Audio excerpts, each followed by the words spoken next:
আসসালামু আলাইকুম প্রিয় শিক্ষার্থীরা, আশা করি তোমরা সবাই ভালো আছো। আর রমজানের পড়াশোনা ভালো করে পড়ো, যেহেতু আর কয়েকদিন পরে তোমাদের এসএসসি পরীক্ষা। সো আমি আজকে তোমাদের চতুর্থ অধ্যায় ফিজিক্সের কাজ ক্ষমতা শক্তির দিনাজপুর বোর্ড 24-এর একটা কোশ্চেন নিয়ে আলোচনা করব।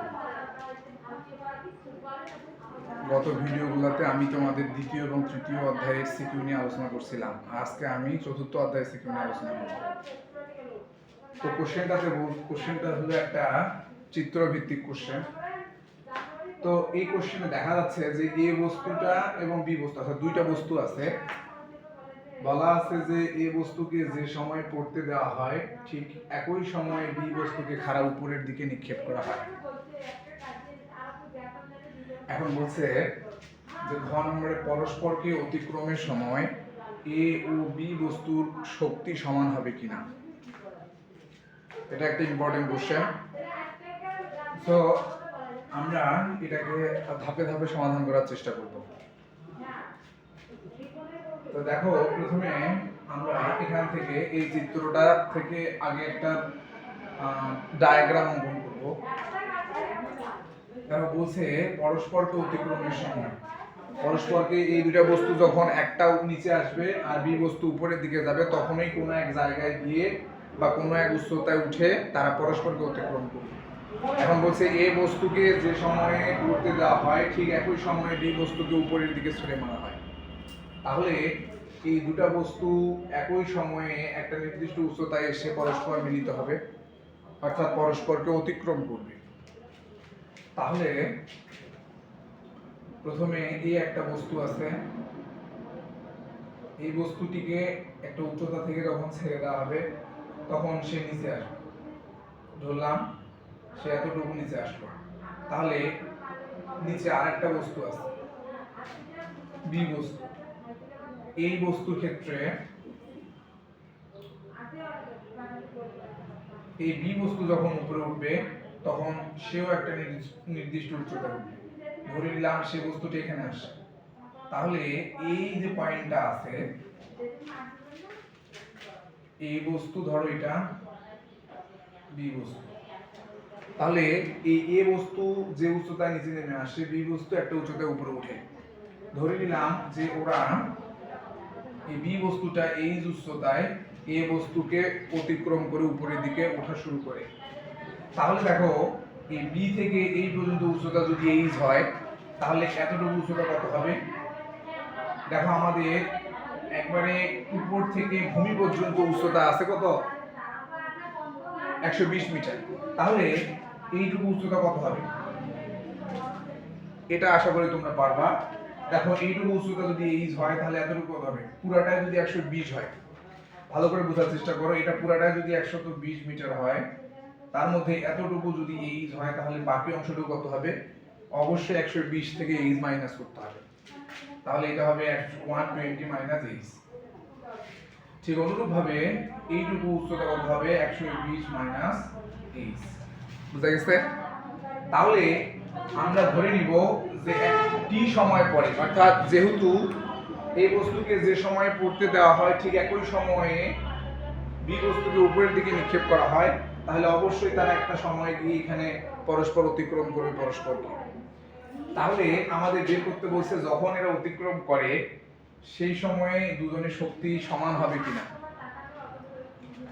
তাহলে শক্তি সমান হবে কিনা, আসলে শক্তি বলতে এখানে মোট শক্তি বের করতে হবে। শক্তি বলতে মোট শক্তি বের করতে হবে। তাহলে আমরা জানি মোট শক্তি ইজ ইকুয়াল টু, মোট শক্তি কয়টা শক্তির যোগফল? দুইটা। মোট শক্তি ইজ ইকুয়াল টু বিভব শক্তি প্লাস গতি শক্তি। বিভব শক্তি প্লাস গতি শক্তি। তাহলে আমাদের এই দুইটা বস্তুর ক্ষেত্রেই বিভব শক্তি এবং গতি শক্তি বের করে দেখতে হবে যে অতিক্রম করার সময় ওদের দুজনের এই মোট শক্তিটা একই থাকে। তাহলে বিভব শক্তি বের করতে গেলেও উচ্চতা লাগবে, গতি শক্তি বের করতে গেলেও উচ্চতা লাগবে। তো এই কারণে আমরা আগে বের করে নিব যে এই বি বস্তু এখান থেকে এই পর্যন্ত উচ্চতা কত। যদি আমরা এতটুকু বের করতে পারি তাহলে বাকি অংশটুকুর ক্ষেত্রে আমাদের ম্যাথ করতে সুবিধা হবে। এই জন্য আমরা প্রথমে বি এখান থেকে যদি এই পয়েন্টে আসে তাহলে এইটুকু উচ্চতা কত সেই উচ্চতার মানটা বের করব। তাহলে দেখো আমি ডায়াগ্রামটা এই দিকে আঁকাই তাহলে বুঝতে সুবিধা হবে।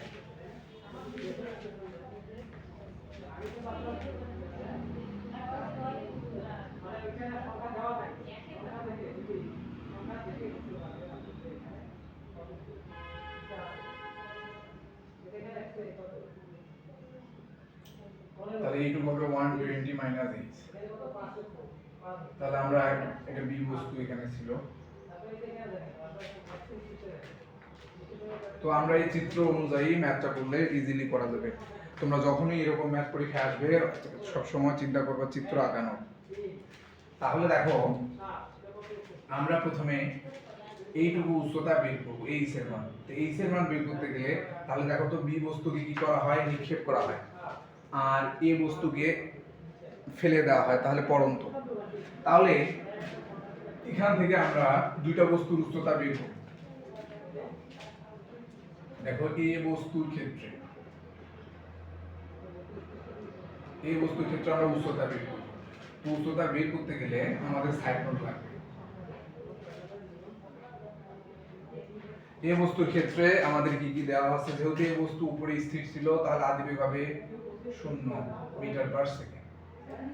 ঠিক আছে, এই বস্তু কত দূর নিচে নেমে আসছে, এই বস্তু কি নিচে নেমে আসছে কত, আমরা ধরলাম h prime is equal two 120 minus h। তাহলে এই বস্তুটা 120 মাইনাস h মিটার নিচে নেমে আসছে। এখন আমাদের দূরত্ব বের করতে গেলে আমরা জানি যে যেহেতু এখানে পড়ন্ত এবং নিক্ষিপ্তের ব্যাপার আছে তাহলে অভিকর্ষ ত্বরণ কাজ করবে। তাহলে এই বস্তু ক্ষেত্রে জি এর মান 9.8 মিটার পার সেকেন্ড। তাহলে আমরা এই ক্ষেত্রে যেহেতু পরস্পরকে অতিক্রমের সময় শক্তি সমান হবে কিনা এই কথা বলছে, তাহলে দেখো আমরা ধরে নিব যে এ আর বি বস্তু এই পয়েন্টে এসে পরস্পর অতিক্রম করবে এবং তাদের অতিক্রম করার সময়টা একই। তাহলে আমরা এখানে লিখব, আচ্ছা এই বস্তুটা পরে লিখে অতিক্রম করার সময়টা ধরি, বস্তুদ্বয় পরস্পর টি সময় পর অতিক্রম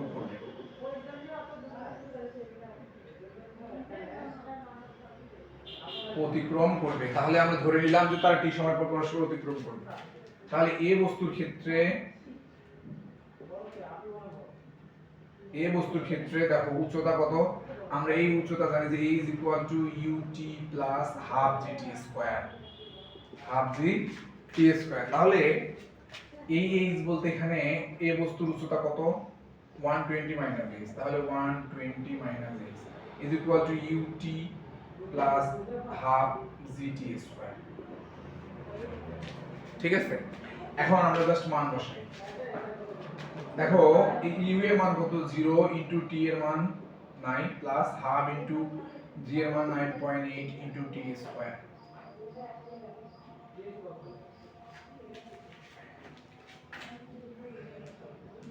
তাহলে আমি এটা সমাধান শেষ করে দিই।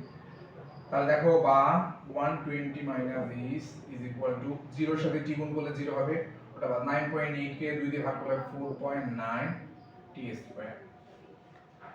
তাহলে আমরা এখান থেকে লিখতে পারি বা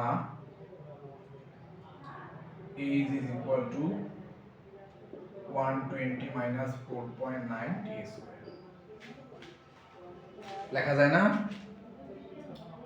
দেখো যারা এই লাইনটা বুঝো না তাদের জন্য আমি দেখাই। 100 এখানে হলো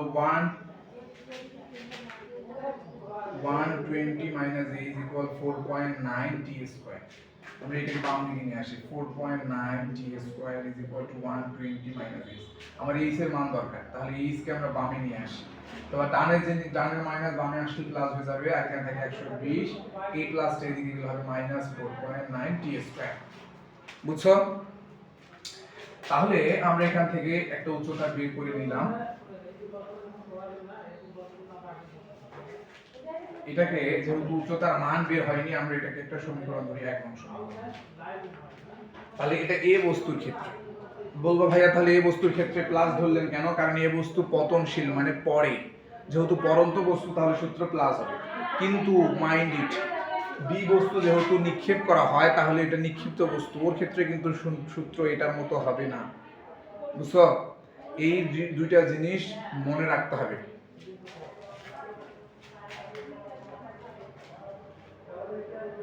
তাহলে আমরা এখানে এইচ পাইলাম। এরপরে দেখো, তাহলে আমরা এটা এ বস্তুর ক্ষেত্রে বের করছি। এবার বি বস্তু এই পয়েন্ট থেকে এই পয়েন্টে যাবে, তাহলে বি বস্তুর ক্ষেত্রে বের করব।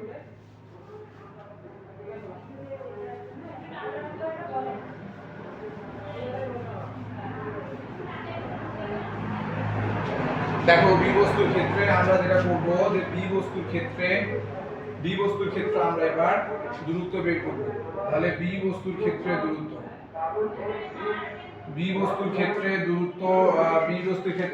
বের করতে গেলে দেখো বি বস্তু কতটুকু দূরত্ব উঠে আসে।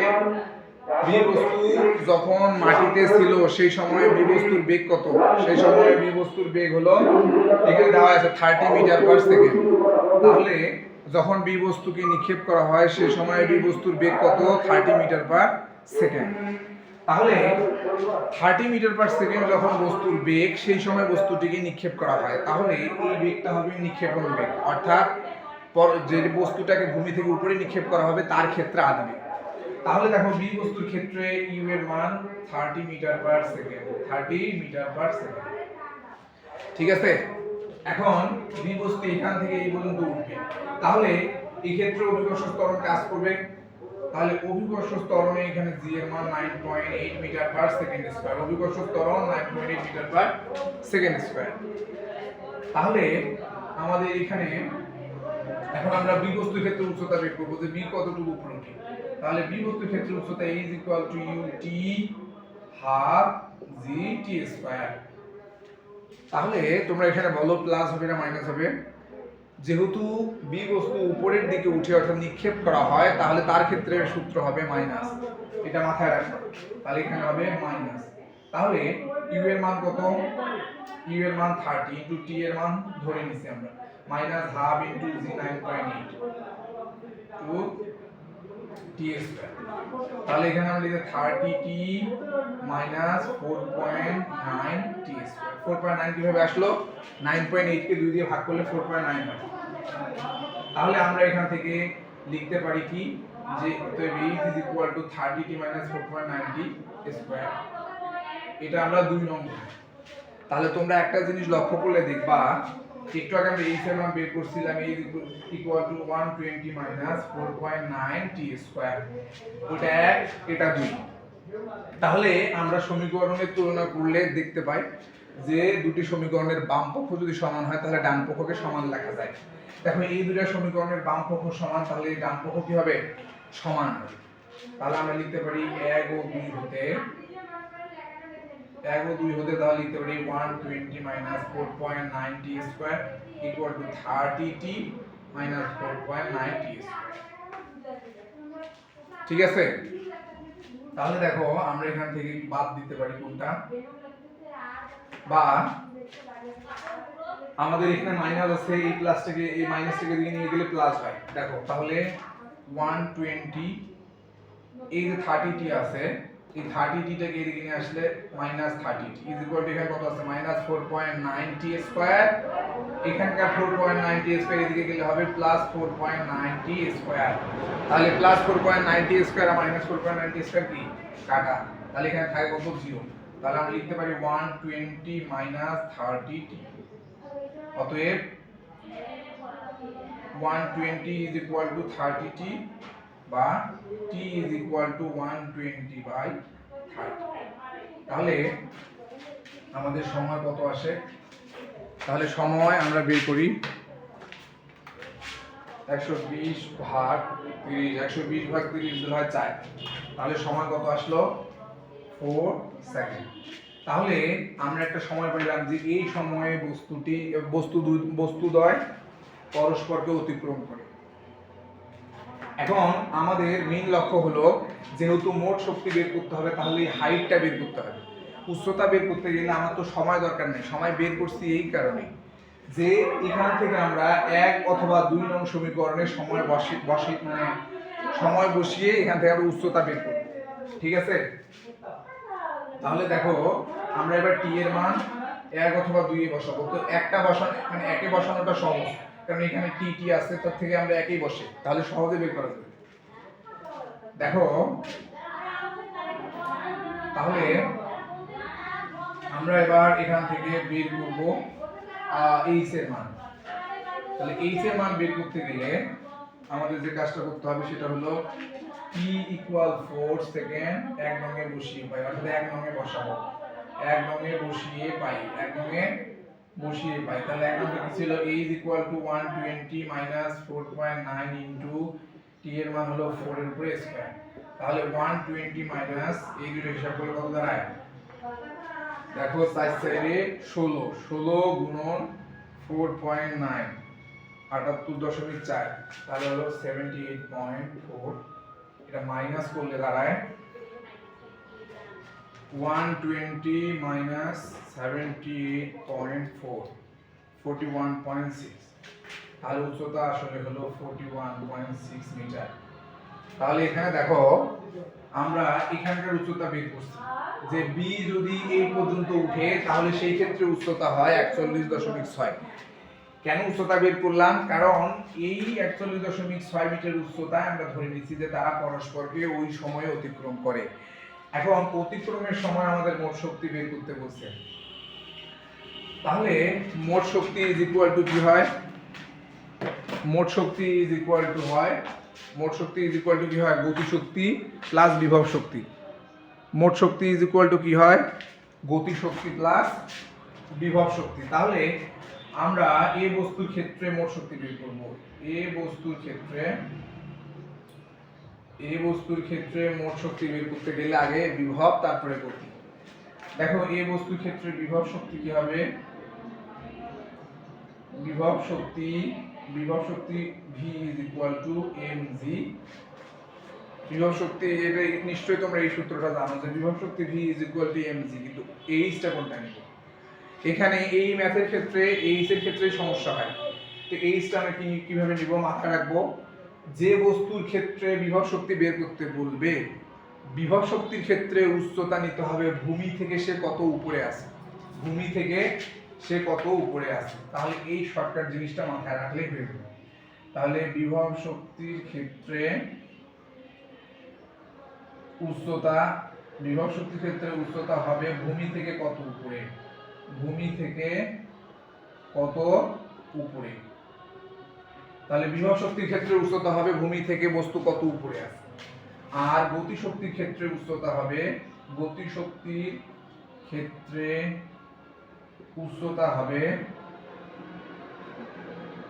উপর থেকে সে কত নিচে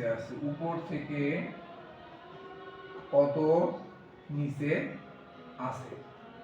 এই দুটো লাইন বা এই দুটো ট্রিক্স যদি তোমরা মনে রাখো তাহলে এই অধ্যায়ে এনি ওয়ান কোশ্চেন তোমরা সলভ করতে পারবা। দেখো তাহলে এই বস্তুটা এই পয়েন্ট থেকে এই পয়েন্ট পর্যন্ত নিচে নেমে আসে না নাই? আসে। তাহলে এর বিভব শক্তির ক্ষেত্রে মাপতে হবে ভূমি থেকে সে কত উপরে আছে। তাহলে ভূমি থেকে সে কোন উচ্চতার সমান আছে? h এর সমান উপরে আছে, এই কারণে এখানে হবে mg। তাহলে দেখো এই বস্তুর ভর কত আছে? 0.2 ইনটু g এর মান 9.8, আর উচ্চতা হবে এইটুকু উচ্চতার সমান, যেটা বের করছি 41.6। তাহলে বিভব শক্তি কত পাওয়া যাচ্ছে আমরা ক্যালকুলেশন করি।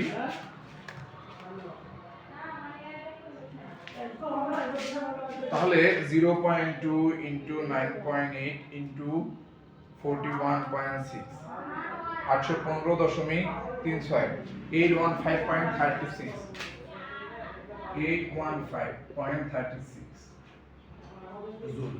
এটা বিভব শক্তি পাওয়া গেল। এখন আমাদের গতি শক্তি বের করতে হবে। তাহলে এই বস্তুর ক্ষেত্রে গতি শক্তি বের করব। দেখো গতি শক্তি বের করতে গেলে আমরা গতি শক্তির ইকুয়েশনটা জানি হাফ mv স্কয়ার। তাহলে v বলতে শেষ বেগ বোঝায়। তাহলে শেষ বেগ কোথায় পাবো?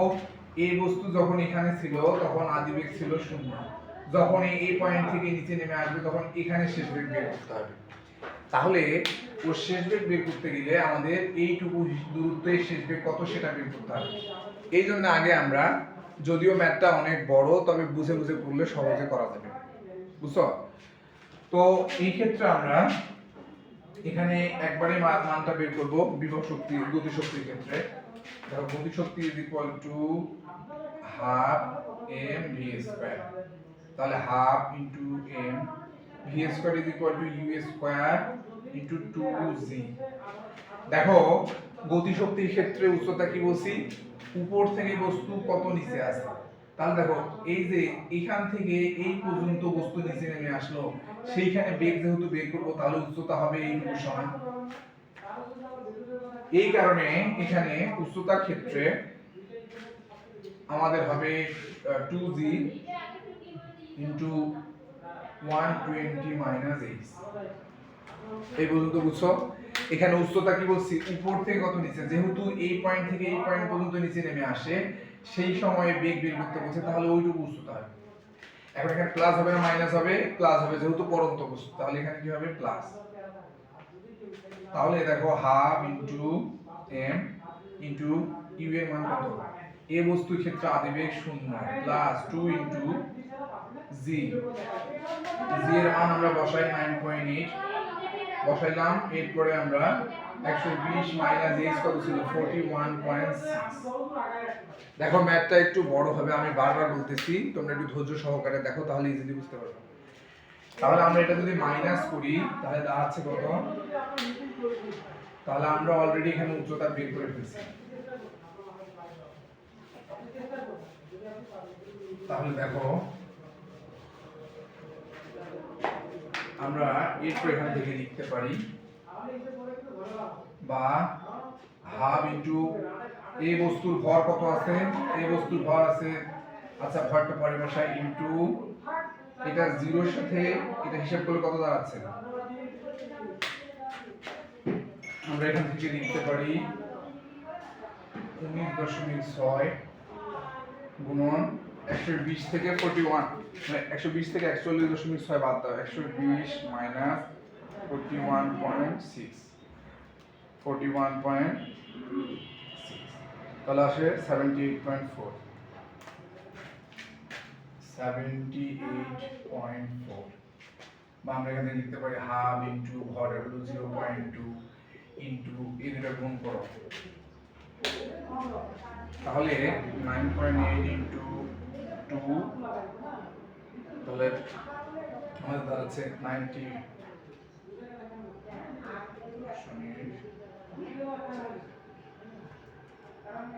19.6 ইনটু 78.4 1536.64, 1536.6, এটা হিসাব করলে দাঁড়াচ্ছে কত, তাহলে এটা 36.64 গুণন 0.2 ভাগ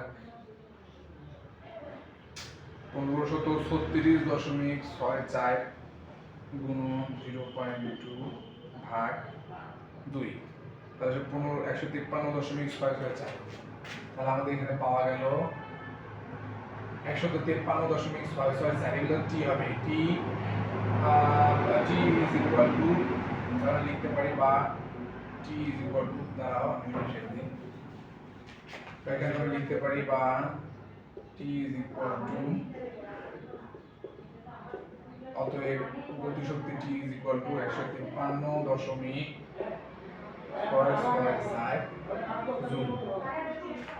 তাহলে দেখো বিভব শক্তি কত পাওয়া গেছে, বিভব শক্তি পাওয়া গেছে এত আর গতি শক্তি এত। তাহলে এই বস্তুর ক্ষেত্রে মোট শক্তি, এই বস্তুর ক্ষেত্রে শক্তি, শক্তি বলতে এখানে মিন করছে মোট শক্তি, তাহলে মোট শক্তি ভি প্লাস টি, ভি কত 815.36 আর টি হলো 153.664, তাহলে এটা টোটাল করলে দাঁড়াচ্ছে কত, এটা টোটাল করলে যেটা হবে সেটা হবে মোট শক্তি। তাহলে প্লাস 815.36 815.36 তাহলে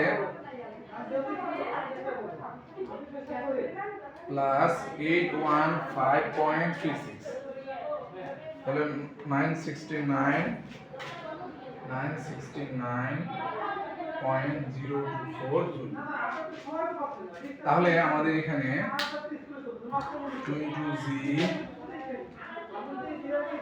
আমরা বের করলাম যেটা সেটা হলো দেখি আরেকবার 1 মাইনাস 41.6 তাহলে হলো ইনটু 9.8 ইনটু 2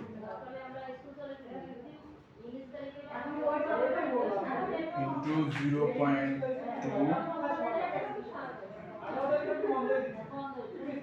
তাহলে আমরা এ বস্তুর ক্ষেত্রে মোট শক্তি বের করছি।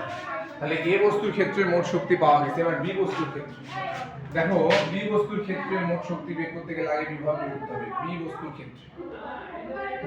ক্ষেত্রে মোট শক্তি বের করতে গেলে আগে বিভব শক্তি তারপর গতি শক্তি। দেখো এ বস্তু যে সময়ে নিচে নেমে আসে, বি বস্তু ঠিক সে সময়ে উপরে উঠে যায়। তাহলে বি বস্তু যদি এটা হয় তার ক্ষেত্রে উচ্চতা কত ছিল h। তো এই বি বস্তুর ক্ষেত্রে বিভব শক্তি বের করতে গেলে আমাদের বিভব শক্তি প্রাইম দিয়ে দিব কি জানি আমরা mg। এখন উচ্চতা কি নিব?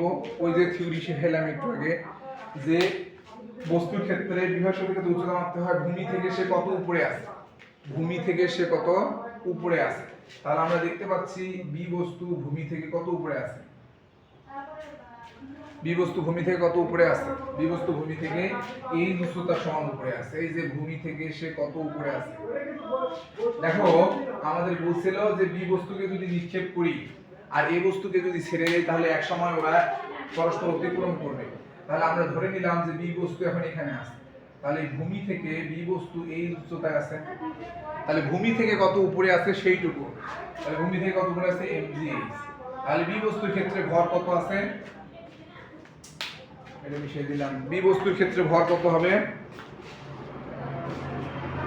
1.913 ইনটু জি এর মান 9.8 আর উচ্চতা কত? উচ্চতাকে একটু আগে বের করছিলাম কত? 41.6। তাহলে এই ক্ষেত্রে হিসাব করলে কত দাঁড়াচ্ছে? 1.913 ইনটু 9.8 ইনটু 41.6 779.89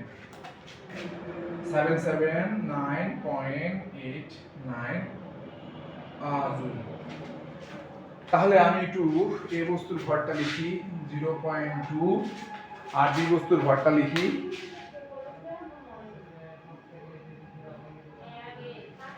আবার বি বস্তুর ক্ষেত্রে ভরটা লিখি আমি। তাহলে বি বস্তুর ক্ষেত্রে ভর এখানে আমাদের দেওয়া আছে বি বস্তুর ক্ষেত্রে 1.913। তাহলে বি বস্তুর ক্ষেত্রে বিভব শক্তি বের করছে। এবার গতি শক্তি বের করব।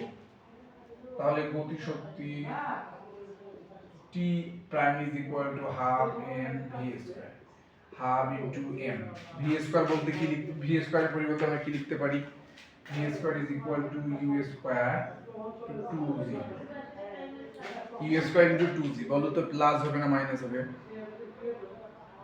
অবশ্যই এখানে মাইনাস হবে, কারণ বি বস্তুকে নিচ থেকে উপরের দিকে নিক্ষেপ করা হচ্ছে আর নিক্ষিপ্ত বস্তুর ক্ষেত্রে সূত্র অবশ্যই নেগেটিভ হবে। তাহলে এই ক্ষেত্রে v square equal u square minus 2g। তবে h কোনটা নিব? দেখো গতি শক্তির ক্ষেত্রে কি বলছিলাম? গতি শক্তির ক্ষেত্রে বলছি যে বস্তু উপর থেকে কত নিচে আছে। তাহলে দেখো এই বস্তু যদি এখানে থাকে তাহলে উপর থেকে ও কত নিচে আছে? 120 মাইনাস h এর সমান এইটুকু দূরত্ব নিচে আছে। এই বস্তু যতটুকু নিচে নেমে আসছে ততটুকু উপরে উঠছে।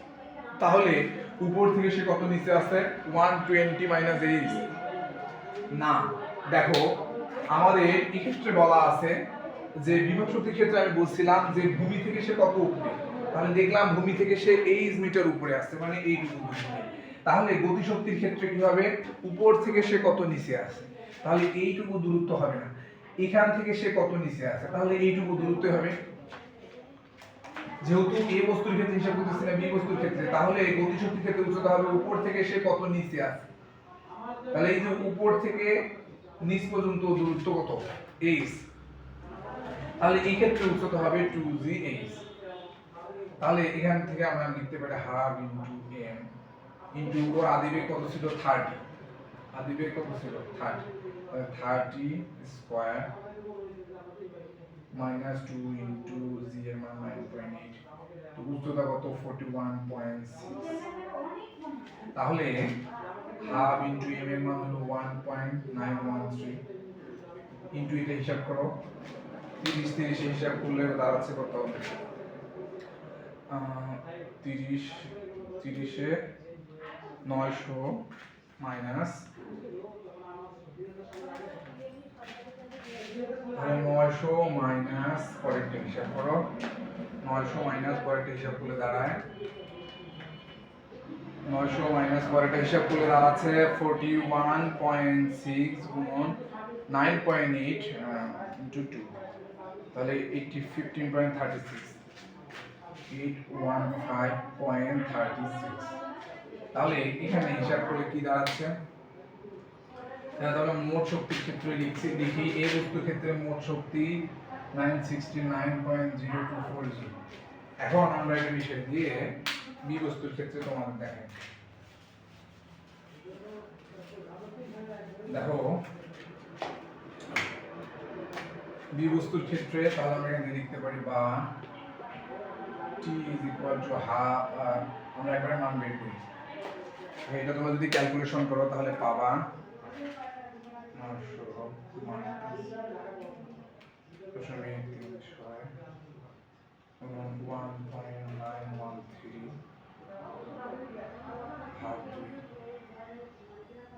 80.958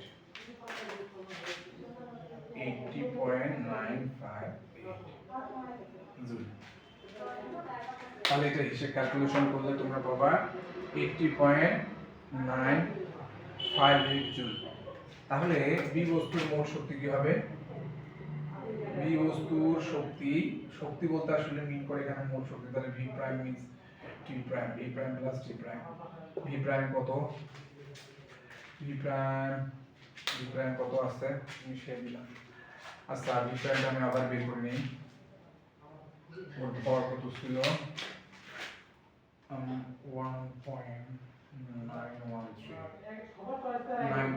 ইনটু উচ্চতা হলো 41.6,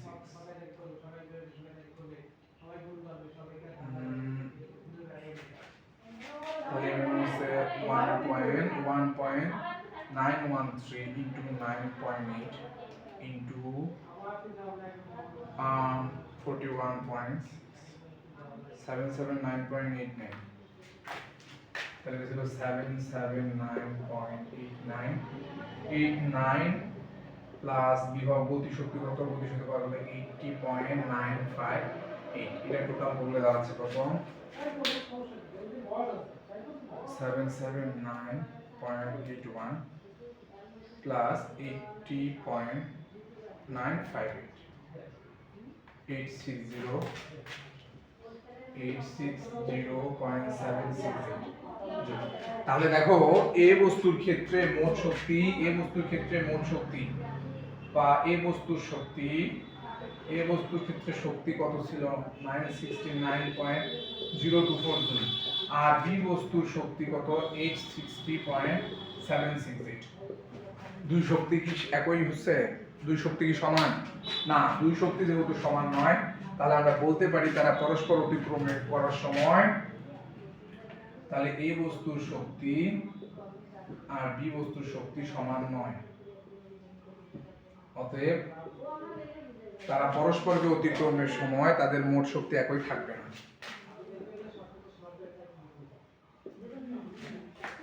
বুঝছো?